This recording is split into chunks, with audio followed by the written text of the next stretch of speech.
Good morning, good afternoon, good evening, and good golly, Miss Molly. Welcome to the Rock and Roll Rowdies, live on YouTube, Rumble, and other unspecified platforms of irregular quality somewhere out there.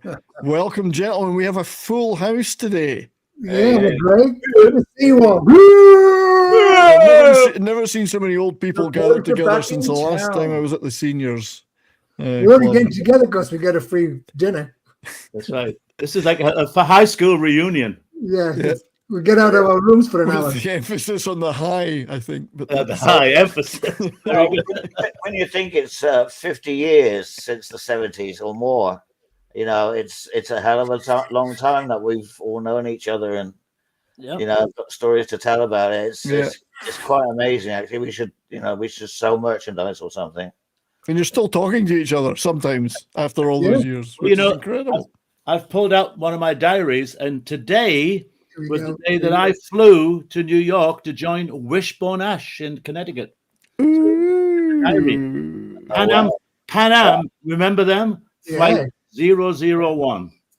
Left at 6 o'clock and arrived at 8 o'clock local time. I wrote all this crap down like a good train spotter. Wow. To JFK and then up to... Met by Mal and driven to Connecticut. It's all in there. Driven to drink. 50 years ago today. Hey, Mal, what are your memories of that momentous day? I don't remember it at all. Hey, McGrady, I took that same flight to America. I flew on that same flight, myself and Dave Hickey, and we were going off on tour with Vinegar Joe, you know, Robert Palmer, Elkie Brooks. Yeah. That was my first, and that was on Pan Am, wherever, #1. You know, it was fantastic. Yeah. The Jumbos had only just started then. Was there a number two? Was there a number two, or was it just a number one? Yeah. coming back. So tell me, in those days, did they have the seats with the table and you'd all sit around the table and eat on the Pan Am then? Some sections. Yeah. Yeah. Were you in those sections? No, we couldn't afford it. I remember those type of flights being more like between LA and New York or something. Yeah, they were Red Night Special, and they had a guy playing piano in the back of the piano. Right, I remember that. But I think and a bar. I think I sent you a picture, Brian, of the Average White Band. We're all sitting up front and they had the big round table. I'll find that for later to Gary show you. And Roger, they're drinking wine. And of course, I sneaked up to first class to join in. Of course you did. You could do that back then. You could do whatever you wanted. Think about the poor roadie that had to load that piano onto the plane. You get paid for it. Easy. How do you do that? How do you do that? SIR job. Yeah, try getting a B3 in some places. You know, Oh, the Hammond organ. Yeah. Yeah. How would you get a piano into It was an upright. It was a little upright. You still have to wheel it in the back. They must have had to drop the tail or something and wheel it in. Oh, there's a way. There's always a way. Stick it in through the door. Yeah, well, you put it under your arm, you know. Don't what the fuck out. Take it out, just walk in with a twat, you know. Those were the days. But now we're going to be forced to. I saw the video yesterday of the upright seats. Have you seen that? They're going to be like, it's like sitting in a bicycle seat, but it's so you stand basically throughout the entire flight. You're going to stand so they can put the seats closer together. So they're going to cram more of us in. I've seen them where they're stacked, where like you're sitting here and then there's a person sitting above you, your face is like right in their ass. Like, please don't fart. No, it depends who it is. Depends whose ass it is, of course. Good. Don't let me do that, Grange. I got Salma Hayek in front of me. Oh, it's Sort of like they're like space capsule style, where you're sort of they're gonna vertical bed, but see, I'd be okay if it was bunks and just stack us like that. Like a tour bus. It's like a tour bus. Well, that's what you do in a tour bus, isn't it? Yeah, you sleep in bunks. Yeah. vertical bunk. They're 3 high. Coffins. Did you fight to get the top bunk or the bottom bunk? Who wanted what? I'd always go for the top bunk myself. Yeah. Bully comes along. Get out of there. That's my fucking bunk. I couldn't take a top bunk. They were 8, 10, or 12 bunks. You see, they did vary. Yeah. So Yeah. some of them marks on them, so you're all right. You know. I shudder to think of some of the issues you may have had in those bunks. The smells, the sounds. The smell. Smells of a tour bus. Well, you know, I don't know if you remember a band called Alien Ant Farm. I do. And they were the first tour bus I know that really got mullered in Europe. And the driver drove into a parked semi-truck. So most of them had broken legs because they all went, you know, that way. And that's been my big fear with tour buses. It's like, you know, you just can't protect yourself. You know, you're gone. You're in there. Well, it's the same on a plane. You're in somebody else's hands. Yeah, but you know what I'm saying, on the road. First tour I did on the bus was in Europe. I think it was all upright seats. I think it was 1977 with Uri Heep, and it was winter, and we were in Scandinavia or Germany, that kind of, you know, Northern Europe. And we would check into the hotels and we'd go to our room and we'd instantly, 2 minutes later, go downstairs and say, there's no duvet on my bed, because we'd snatched it, put it in the next room, and then we'd complain to the desk that there was no duvet, and they would give us a new one, right. You know, and that went on the bus. So that's how we provided duvets on the bus. That's the secrets we all wanted the public want to know. These are the touring secrets. Oh yeah. Well, room and then tell them you haven't got one. Did it with a mini bar as well once. There was no mini bar. Where's the mini bar? There's no bed. We'd stripped it out and put it next door. There's no window frames. There's no door. Hey, Don. Hey, I know a certain keyboard player with a rock band that I have toured with, a very well-known rock band, and he stripped out a fireplace in the Dorchester Hotel in London. See, it narrows it down a bit, though. I can think of at least 3 names now. But I'm not going to say them. Yeah, I mean, it was a musician. It was a musician, not a roadie. Yeah, Staying at the Dorchester, they'd be able to afford their own fireplace without having to nick it. No, he stripped one out and packed it away. It was a marble surround and everything. Took a lot. Wow. As if he couldn't afford it himself. Once a street kid, always a street kid. So who pays for that ultimately, though? Because someone's going to pay for that. I'm going outside. A tour expense. Oh, yeah, it's a tour expense. Wilco's levitating. Yeah, again. He's going outside for some reason. He's obviously dropped one. And he, No, it's a nice day in LA. So Wilco's demonstrating his new Steadicam. Yeah. So thinking back to the flight thing, it's and you're putting yourself in somebody else's hands. It reminds me of the old joke of I hope I die like my grandfather, peacefully in his sleep, unlike his screaming passengers. Oh yeah.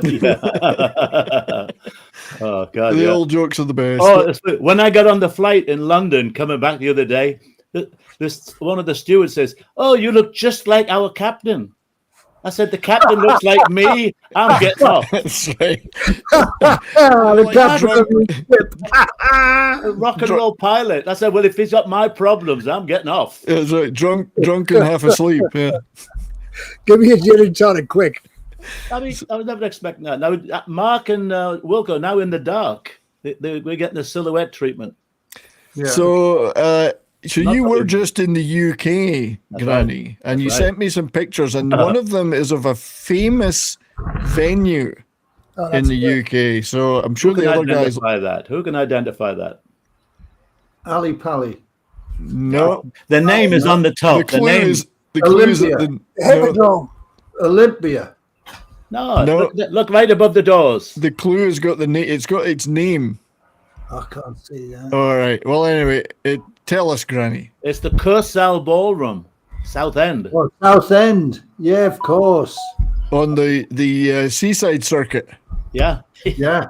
I mean, I couldn't remember the gig. I played there a couple of times, and I sent you a clipping of a gig that I did there with Steve Ellison. Status Quo, Craigie. I remember doing that. I remember doing that with Status Quo. I don't think you were there though. And they had all the PA stacked on the floor, right? And it was swaying backwards and forwards because it 2,000 was a sprung floor in there. Sprung ballroom floor, sprung floor. 2,000 watts of explosive. Boogieing and the PA stacks were just swaying backwards and 2,000 watts of explosive sounds. See, that's the tour bus, 2,000 watts of explosive sounds. Power, that's right. This is about 72 or 73. Everybody, free champagne before 8 p.m. Everybody must get stoned. It was free champagne. I wonder what the quality of that champagne was like. Oh, I can imagine. It was probably homemade. It would be BB Sham or worse. But this is Ellis supporting here. So that was your band, Granny. Yeah. I think the 4 miles town was Status Quo. But there's always a link. So there's always all these links. Yeah. So I went on the train and I thought, I wonder if the Curacao Ballroom is still there. And I couldn't remember it. I Googled it and there it was. And so have you all worked down the seafront? Have you all worked in that ballroom? Because it's a pretty famous one. Yeah. I haven't worked in that one, but I have done quite a lot of the ballrooms, the old Odeon ballrooms. We always ended up carrying all the PA up the stairs, which was horrendous. Yeah. And we had I think we had 1,000 watts. We had 4 WEM columns each side with the tweeters on the top. Oh yeah, I remember that. And an audio master mixer. Yeah.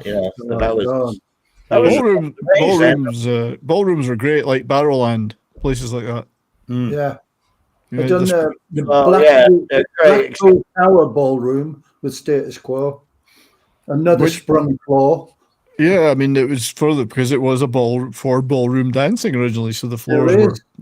Yeah, I think the tickets were cheap enough where like just ordinary people would go in there, normal people that are sort of dancing and stuff like that. So it wasn't a sort of concert crowd as such. No. It was more like just like whoever's in the bar. But you would get that circuit, you'd get 1,000, 1,500 people in there. Yeah. So it was people think theatres are the way to go, but these were big gigs. And of course, I went to the Status Quo.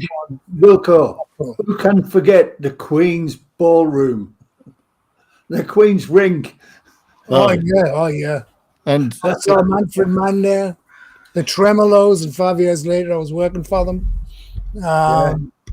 It's crazy. I mean, I love the rink. So as AC/DC said, everyone loves big balls, Yeah.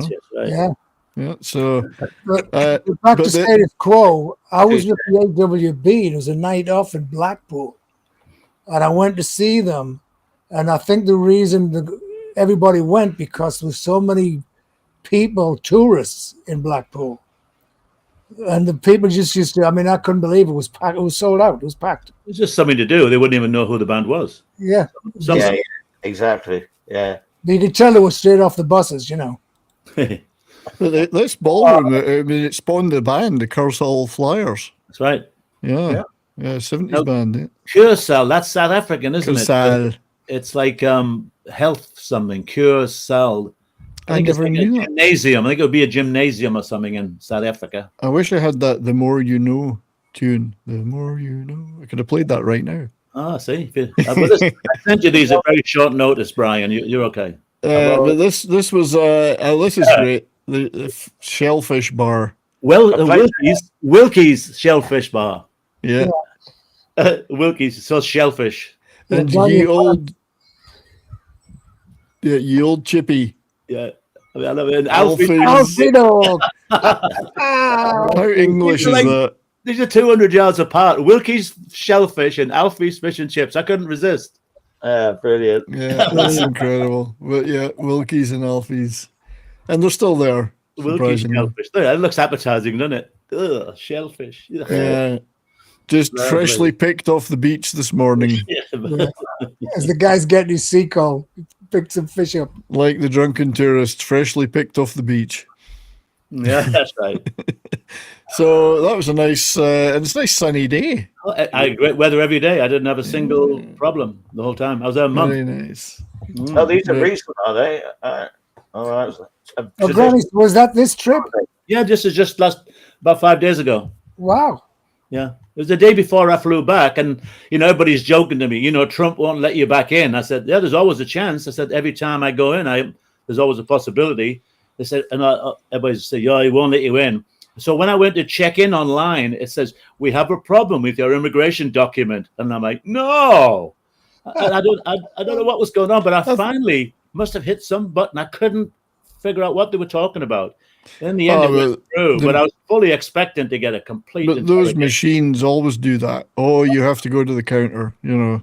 It was just I didn't, and then finally it went through, and I thought, but you know, well, but I thought you had one of these $5 million gold cards.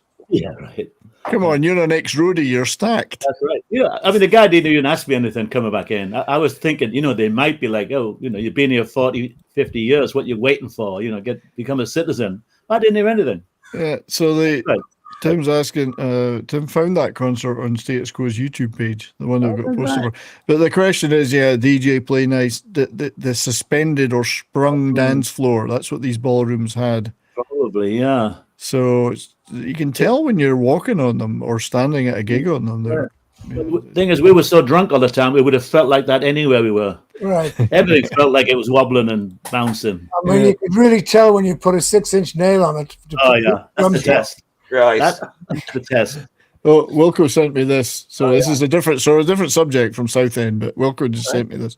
What's this all about? What's it all about? In 1969, right? But I actually did this in 72. And of course, Fleetwood Mac wasn't on it. And the Tremolos was headlining.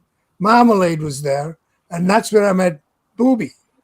Dream Police was on it. Pink Floyd was gone. The Move was gone.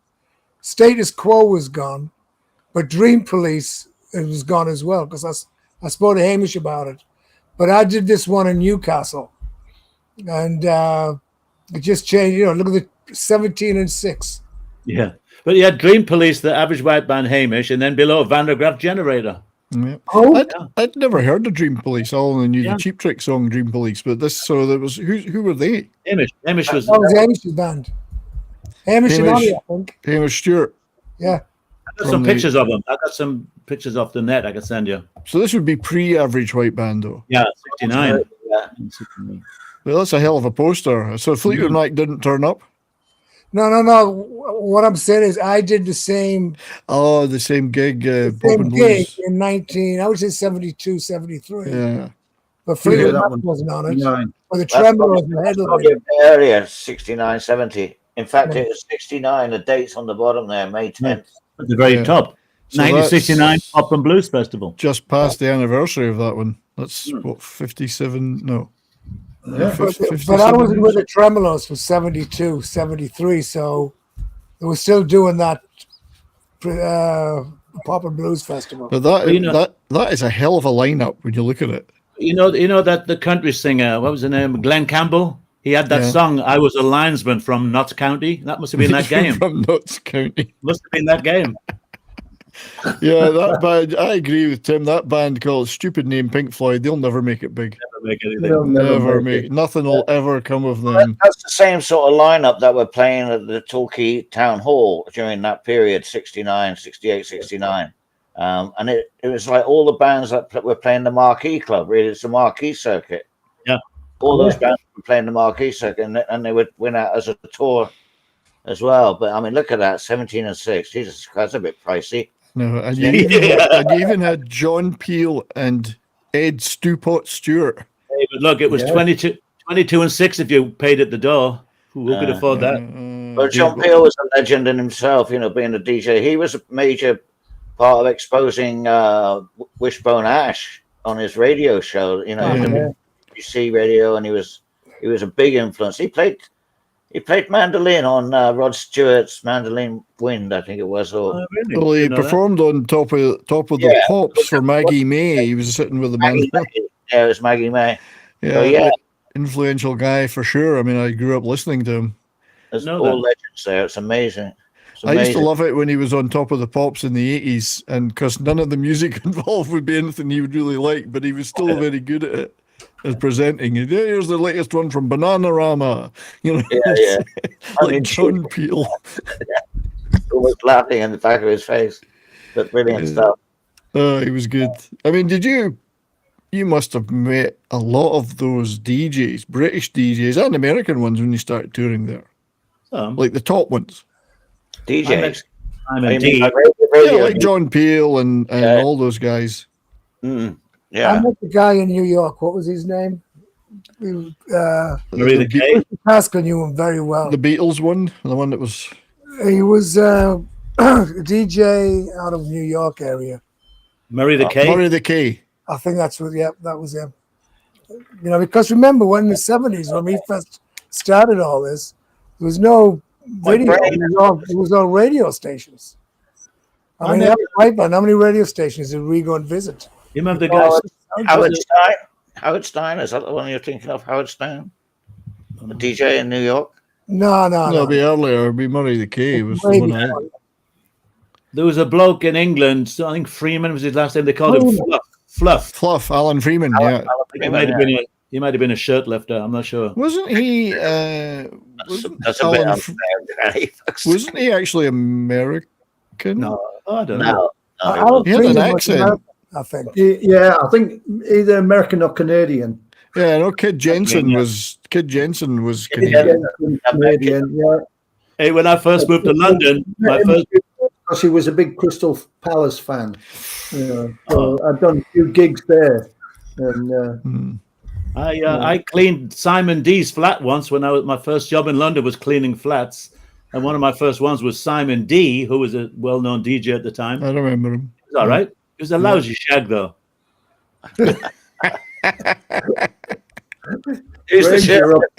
You're obsessing. It didn't take long for this show to go downhill. We're going to get the lawsuits. We're working on some lawsuits. It's good publicity. I'm trying to find these images of you in the plane. The plane. You were talking about the plane. I'm still looking for them. Sitting around the table, yeah. Yeah, you guys keep talking because I'm looking for those. Can I just sort of say a big hello to everyone that's listening tonight? Did a lot of publicity out there. I hope you all tuned in. Want to give big thanks for tuning in and supporting us and enjoying it. Please leave a comment or whatever, and give us a buzz. All that stuff. Give us a support. But big thanks to you. And let us know that you're watching. Yeah. Let us know what we can do to make it better or worse. Yeah, I guess we should start the show then. Well, yeah, make it have some jokes. Stop talking. I found some pictures of some trains. Is that any good? Let's get the trains on. Oh, here we go. Airline stuff. I've found all the airline pictures. Hang on. Some of these are. He's boring everybody to death with these trains and planes and automobiles. He's the host. He's in charge. He's controlling the imagery. Well, the trouble is they're all pictures of boarding passes. There's none of the inside.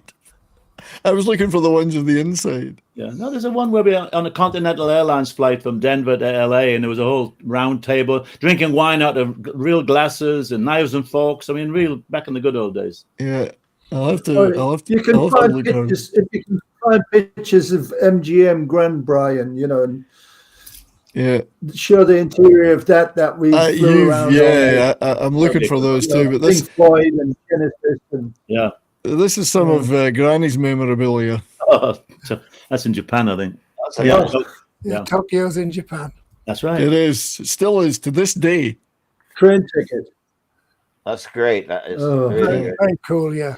And then that's fascinating, isn't it? Like I would use one of those things. This is what you used to shave your balls, wasn't it? That's it. Yeah.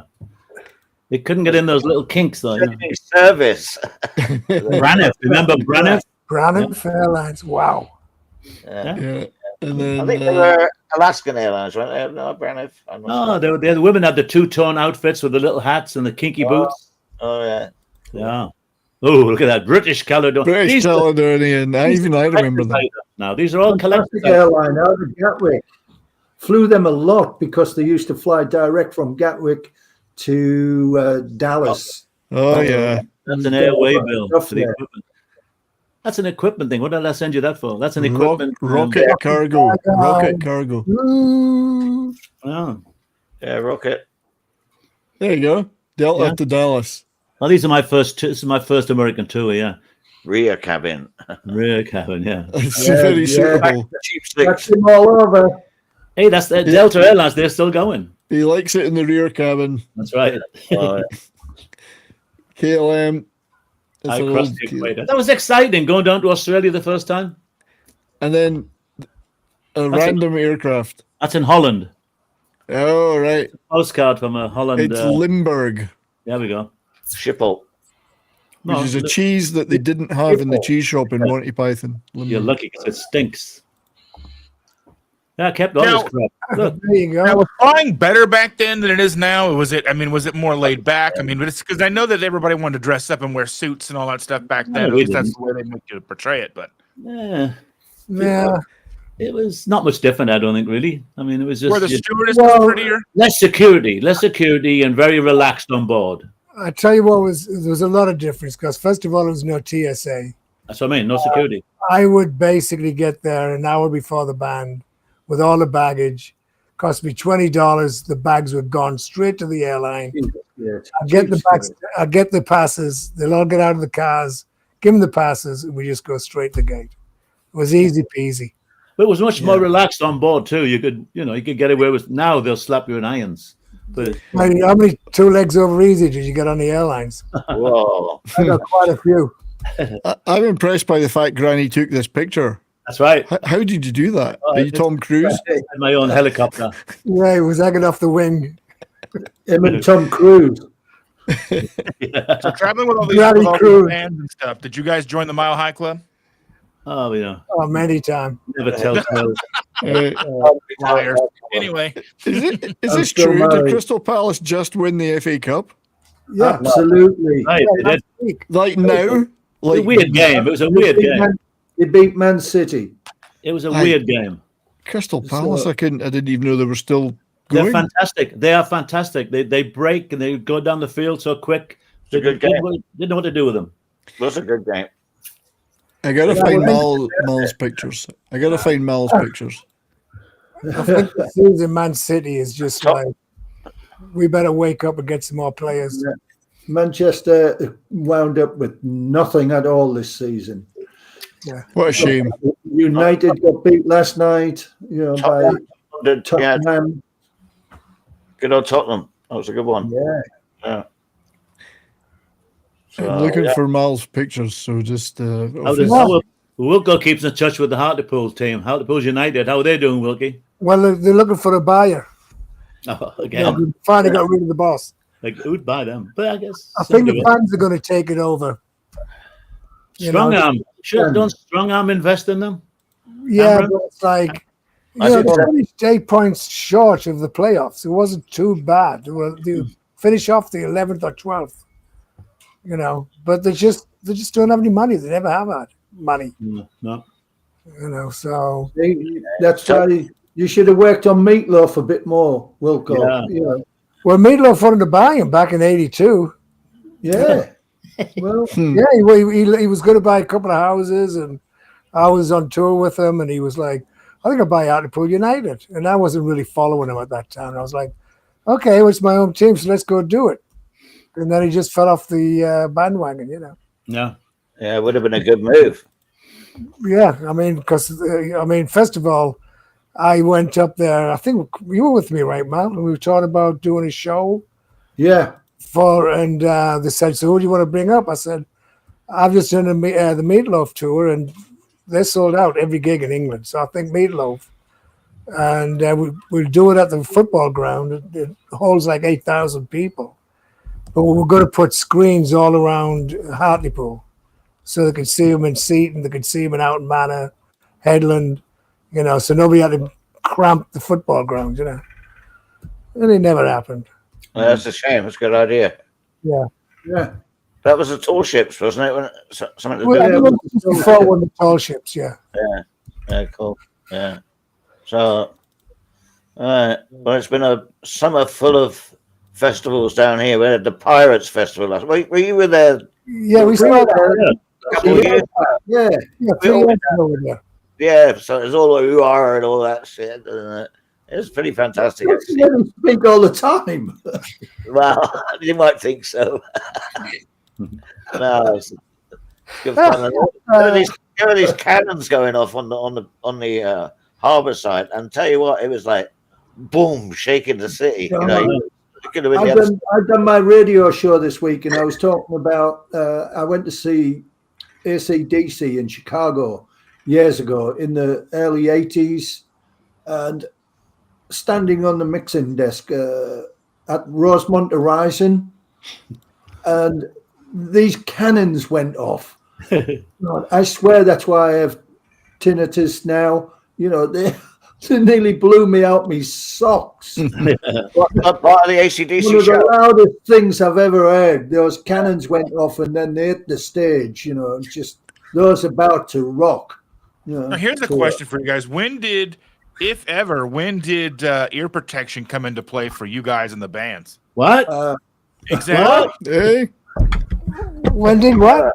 I never used it. I don't have any problems. I never used it. There's my ear protection now. Yeah. When I'm mixing, Oh, you got it, Cragsy. You finally got it.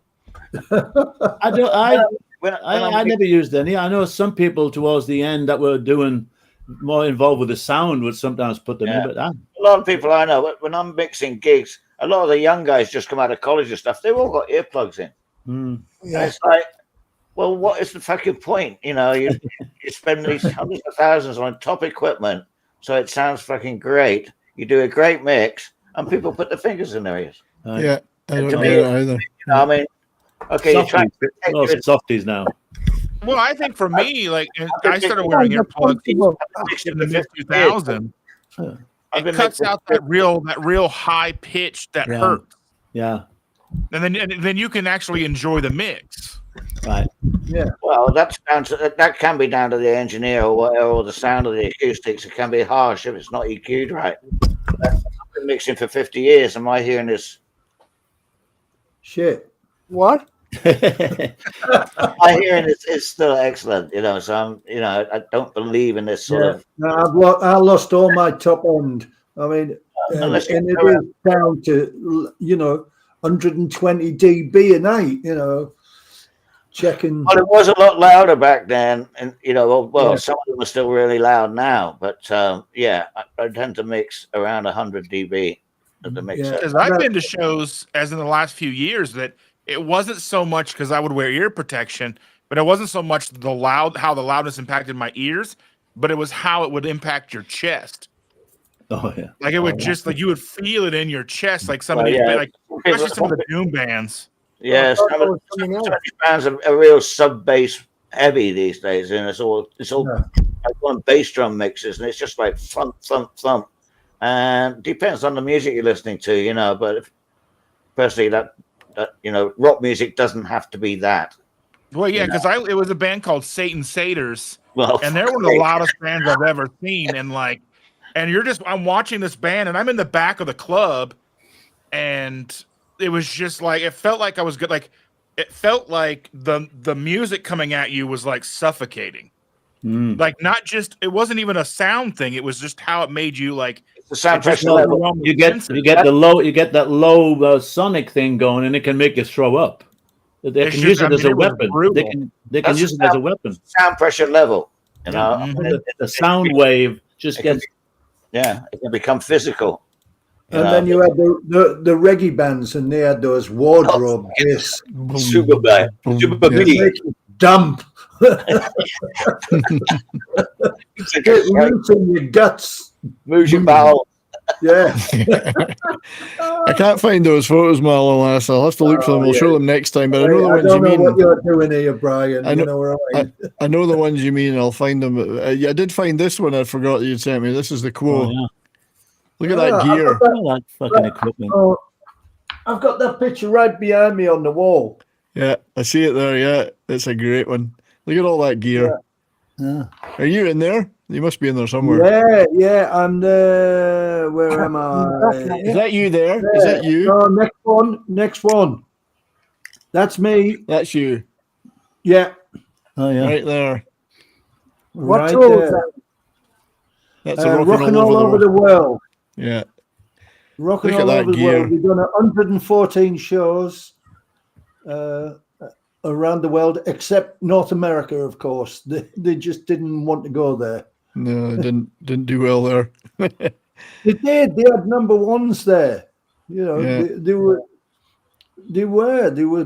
in the early days, but then Francis just said he didn't like America, so he didn't want to go back there. So that was put paid to them ever going back there. Yeah.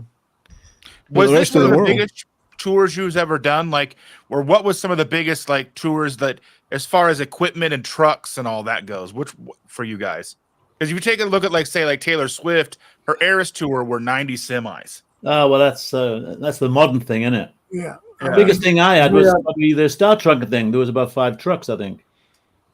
If I'm trying to remember. It's got to be Pink Floyd for me. You know, we had, I don't know how many. I think it was 28, but that's not counting the staging. Yeah. You know, because we had 3 stages and 2 roofs. So there was a roof, 1 stage being built, 1 being played on, and 1 being torn down. You know. So stuff was the stuff was always ahead, always leaping ahead. Yeah, leapfrogging. Yeah. So I saw people on X recently posting pictures of the Venice gig, which I was like rock history tweets, and I was almost going to go back. I know the guy that tour managed that. You know, like they were saying, what an amazing gig in Venice. You know. It was a nightmare. I enjoyed that one. The little boats floating around and everything. That was great. Yeah. What a beautiful gig. You enjoyed watching it, not doing it. Well, I mean, Floyd, you know, I mean, I wasn't there with Mal on the tour, but, you know, I was always impressed with their equipment and how they, you know, sort of just were always on the cutting edge. I mean, you're going back to the 80s when Mal was with them, right? Yeah. I mean, I remember coming to the, I think it was Earl's Court and seeing you guys there, and I was fucking blown away with the way the equipment and the stage was moving as well, and it was just great. When did the wall coming out of the stage, things flying in all over the audience? These days, you know, your Taylor Swifts and stuff have got double that stuff, you know, whatever they're doing, trapeze and all the rest of it. But you know, double it up, but you're half the audience. You know. Yeah, and I was cutting edge. You know, she had a stage the size of Wembley Stadium. You fit a few people. 4 people in the crowd. Yeah, there was only 6,000 people in there to see her. No wonder it's sold out. Well, she was playing. She played here 3 nights. Where are you? 3 nights in a row. Where are you? And Indianapolis, Indiana. Okay. So she played our Lucas Oil Stadium where the Colts play, and so she played here 3 nights. I mean, basically, they take over. They put we have a new hotel, and they put her picture up the side of the hotel.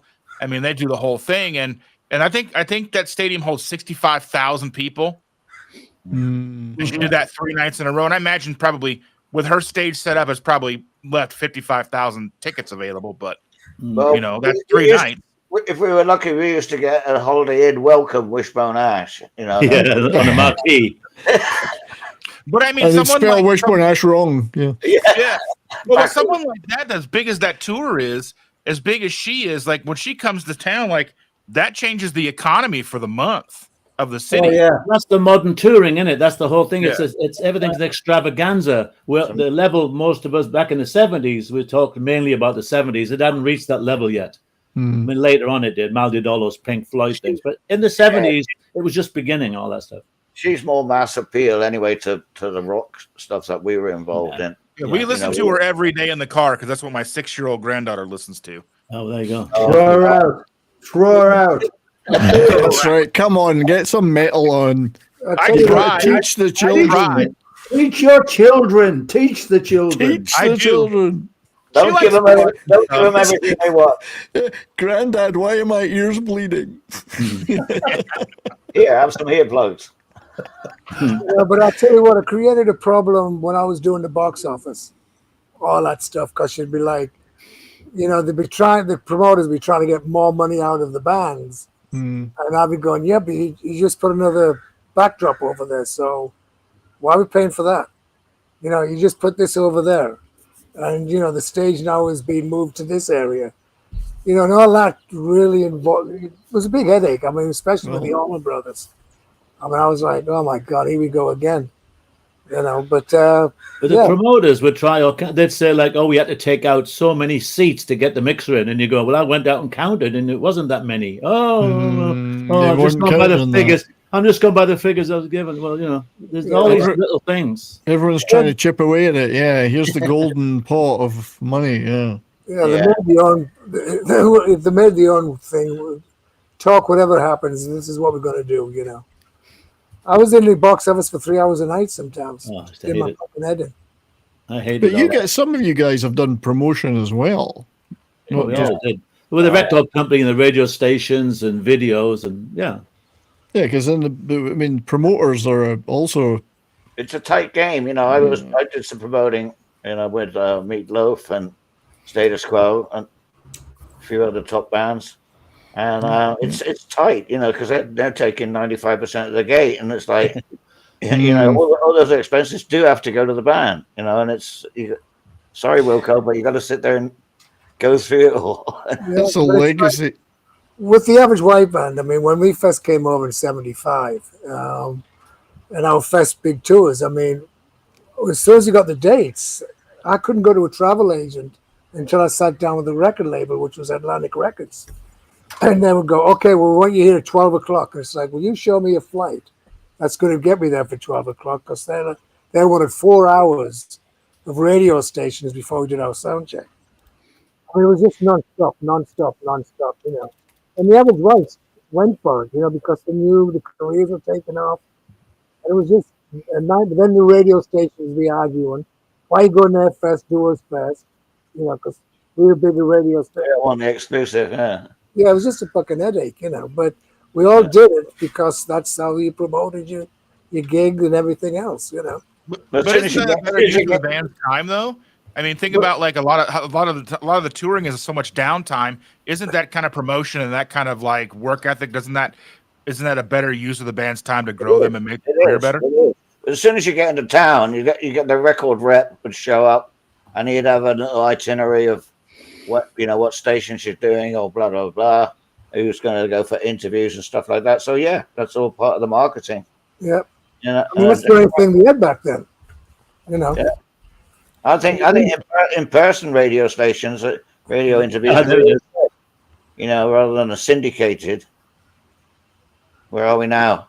India.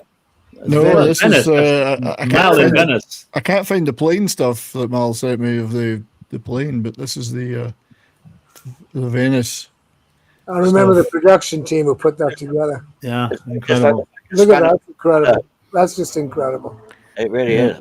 When you think of the difference between that and what you'd be doing in the late 60s as a roadie. You know what that reminds me of, though? That reminds me of when we did the Wheelie Festival with Gnidrolog. It was a little like that. I was just thinking Gnidrolog was just like this. And a little like that, yeah. Grammar School and Gnidrolog. It would not be a night unless you got them both in. That's right. That's right. It's just quite an incredible thing if you think about it. I mean, that's when rock stuff became something different in that era. It was no longer just a bunch of guys setting up some amps and playing. Right. That was, that stage was something like 90 meters across, 5 stories high. Wow. Running water and electricity, for the lasers. Just incredible to build something like that on the water. Because literally put it together. There was these 3 barges that they brought together, and they tied these 3 barges together. So that was literally a floating stage. Incredible. Yeah, that's the kind of. So, Granny, remember the first time we went to Japan? I think it was January '76. Yep. And Uno comes up and he goes, "Wilco, where's your production?" And I'm like, "Got a back line. Will that help?" And they're like, "Well, you got something to cover the back wall?" I went, "No, you got nothing." So they spent 2 days or 1.5 days, and they did a 50 by 50 painting of Cut the Cake. That's right. And that's what was our backdrop, and that was our production. Average White Band never ever brought production. There was sometimes a couple of flags, a couple of Scottish flags, I think, but we didn't. Yeah, there wasn't much. That was it, An English flag, a Scottish flag. I'm not going to mention anything about the Scottish and spending money. That's right. On production. That's why I'm a multi-millionaire. I'm so tight. Yeah. But with those guys, it was the music. That's all I thought about. It was tight. They really knew what they were doing. A couple of times, I think the first time I went to England, Granny, and I was with Molly and Alan. No, Molly and Oni. And they both looked at me and I went, I've got the lighting guys coming over. Who's going to talk about lights and what you need and all that? And they both went, we'll go and get Alan. Yeah. And I was like, never saw them again. And I'm just sitting there going, I don't know what to tell you, You know the venues more than we. The lights on. Yeah. And the lights on, yeah. Follow the music. Supper, by the way. You got we need like 3 or 4 stage washers. You got 6 positions. Nobody moves. You got 2, 3 singers, guitar, and then a couple of follow spots. That's about all you needed. Yeah, there was nothing more. What do you want for that kind of band? Dare move. What we do now at gigs is that I'm mixing sound, and then there's someone. Usually it's the sound guy that assists. Sets up the venue for sound guy. He'll do the lights. And at the end of the night, Martin always introduces and said, I want to thank Mark Emery for the sound, and I want to thank the light guy for turning the lights on. At which time, I always go to him, blackout now. So, because he's kind of like doing this sort of tongue-in-cheek insult, because the guy, even if he's done good lights, he just says, and thanks for turning the lights on, and then black him out. He's a bit too casual about it.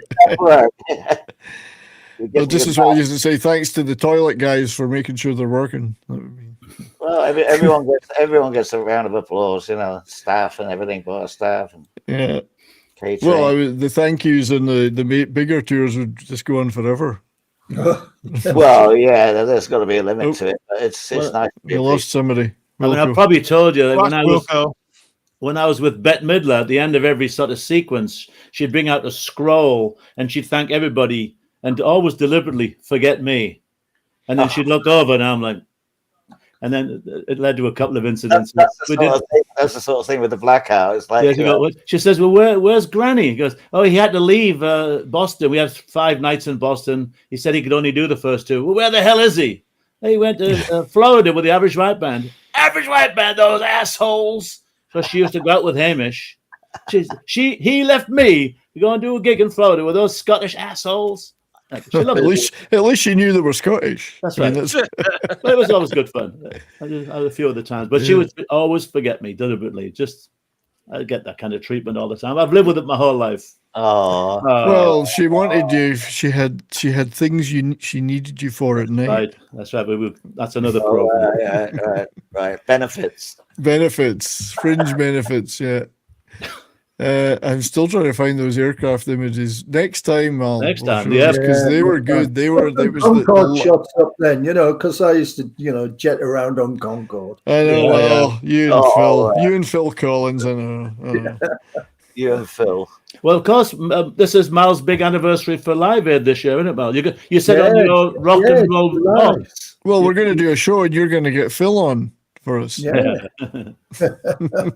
Well, Lazarus.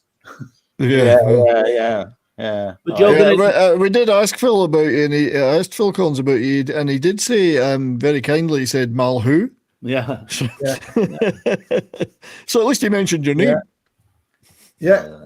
But you are, Mal, aren't you going to do on your rock box thing? You're going to do a whole special? Yeah, I'm going to be doing a 2-hour special. Yeah. Well, that would be, so that's something that people would definitely want to listen to, but I think we'll probably do some kind of live tribute as well on a streaming perspective.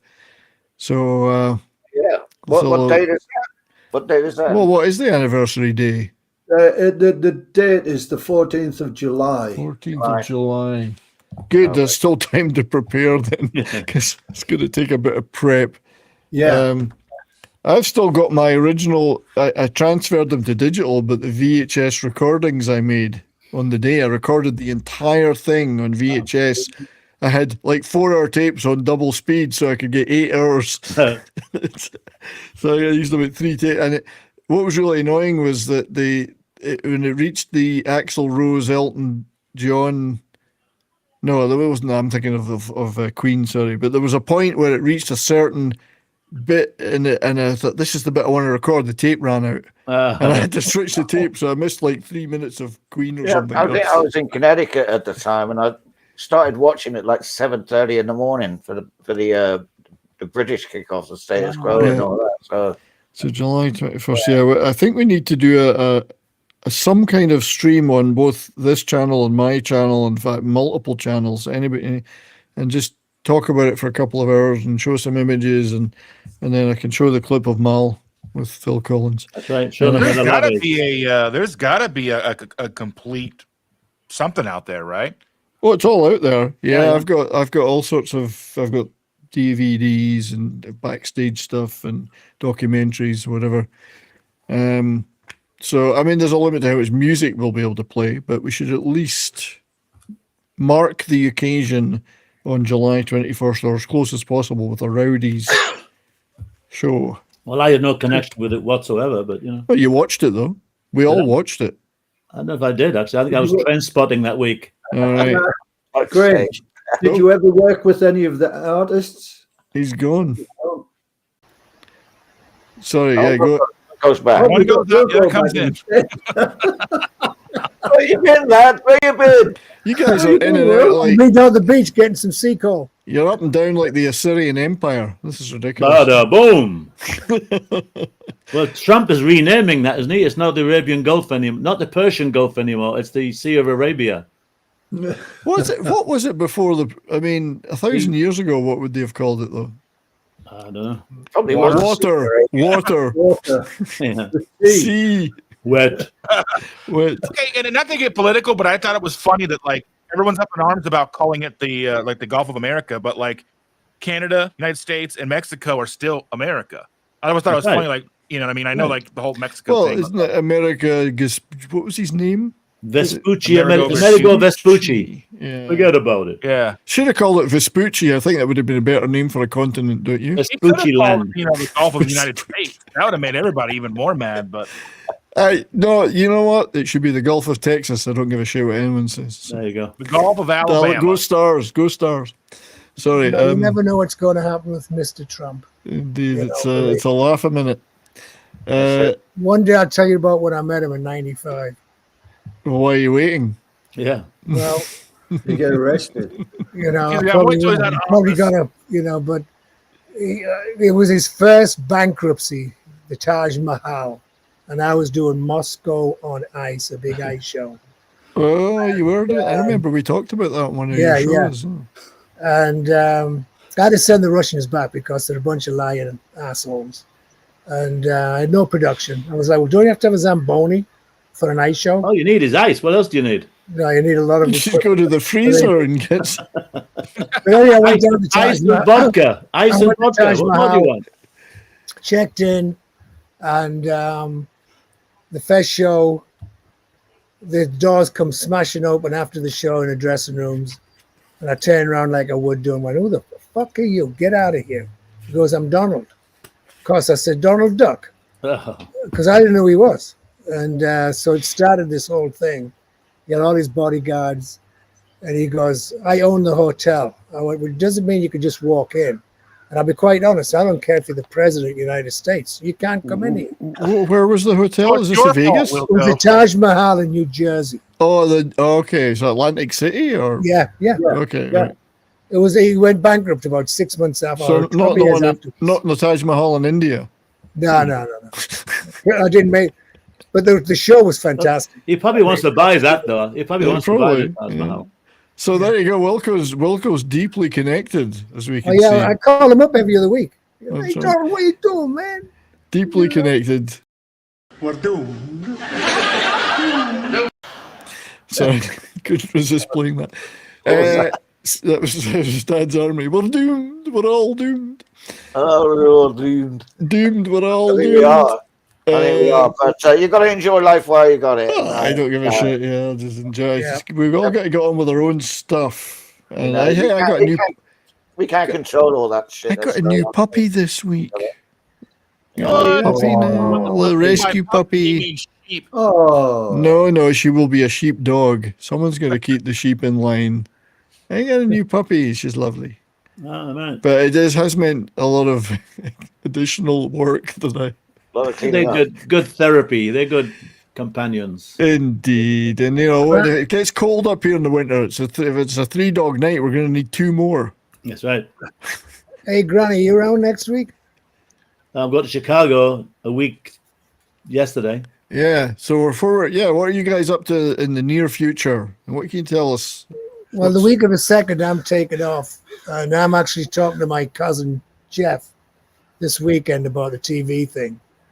Because I think I told everybody him and Chris Cole, the writer, got together so they could really put a package together for the BBC. Amal's got a package that can use that. Yeah, no. We've seen it. Brian's got the proof. So Mal likes the BBC is what you're saying? Yeah. Okay. So it's all happening still. So we'll see what goes on next week. Wilco's always working on something. We got to give him credit. And Mal's got his rock box. I've got my rock box. I've got a gig tomorrow. And Mark's got a gig tomorrow. But you're doing something tonight, aren't you? I might be going down to an open mic night tonight. Well, it is tonight. It's tonight for you already. It's already tonight. Yeah. So what are you doing tomorrow night? What's happening tomorrow night? I'm doing a gig in Brixham, and with my mate Jackson Turner, and we'll see what happens. Jackson Turner, any relation? Yeah, it's Glenn Turner's son. Ah. Glenn died last year. His father died last year, and they were working as a duo. And I kind of was there, and we did a testimonial for Glenn at the Spinning Wheel in Paynton. A lot of different bands played because Glenn was quite respected around the area as a guitarist. And we put a set together to play there, and then we decided, well, we've put a set together now, we might as well keep on gigging it. Wow. So it's in Glenn's name. We're called the GTs, as in Glenn Turner. So we're kind of keeping that alive. But it's good. Nice. It's different type of stuff for me. It's more sort of rock and roll. But So tomorrow night in Brixham, did you say? Yeah, at the where is it called? The Butcher's Arms or something like that. I don't know. And the butcher's legs and the other butcher's body parts. The Queen's legs and the King's arms. Yeah. So, Dustin, what are you up to? Let's see. I do my. I got a Sunday live. Well, we have a live tonight. My wife and I do go live tonight at 6 p.m. Eastern. Typically do it on Tuesdays, but our granddaughter graduated from kindergarten this week, so we did that. And then I have my normal Sunday live. So Tuesdays, Sundays, and I've been putting out some shorts. I've got long form videos that I've got coming out. I've been dragging my feet on, but Oh, well, thanks for joining us, mate. And Keto Simple is the channel. We're all busy. We're all busy, sort of like keeping it going, I've been doing a lot of YouTube shorts too, so anyone checking out my 70s Rock fan channel, I'll do a short every day of my vinyl, something from my vinyl collection. So those are getting quite good numbers. That's fun. Yeah, and people like looking at stuff, don't they? So, and my show next Monday, just to give a plug for that on my channels, will be a celebration of Rush from the years 76 and 77. So 2112, All the World's a Stage, and Farewell to Kings. So we're going to talk about those 3 albums. Good stuff. Brilliant band. I'm thinking those years. Sorry, one. Okay, I think in 76, Rush did about 3 shows with the Average White Band. Oh, yeah. No. Yeah, it was like, I had to get rid of them right away. It just wasn't. It's not the right fit, no. Wrong combination for sure. Oh, yeah, like 20,000 African Americans going, who's he? What's this? I would have thought that they would go down well together. Obviously, Average White Band wearing kilts and Rush wearing kimonos. There was a kind of a link there, but showing their legs. This didn't connect. No, that's not the same audience. Not Connecticut. But Rush, magnificent band. So I'm looking forward to talking about that. Mal, you were going to say something before we wrap up? I was just going to say that Mark and myself must have done shows with Rush when Wishbone toured. Well, they toured with a lot of bands. Yeah. We did. We did a lot of shows with different bands. What's the name? But anyway. Someone farted. There we have it. Thank you, everybody, for watching, whether it's now or later on a replay. Thanks to everyone that's been in the chat and chatting away to us. Appreciate you all being here. So we'll do it again soon. Yeah. And we'll definitely think about doing a Live Aid thing on all our channels. A multicast simultaneously. It'll be the world's biggest day for multicast. So it will. Everybody will do this. Yeah, but we've got Mal, the secret weapon. He's crashed the internet. I was there. Mal's going to bring. He's going to bring the quote and Phil Collins to the show for us. Yeah. Well, there's always hope. Yeah. So till then, keep it rowdy. Keep on rocking. Have a great day, everyone. Good seeing you all. Right. Rock and Roll Rowdies.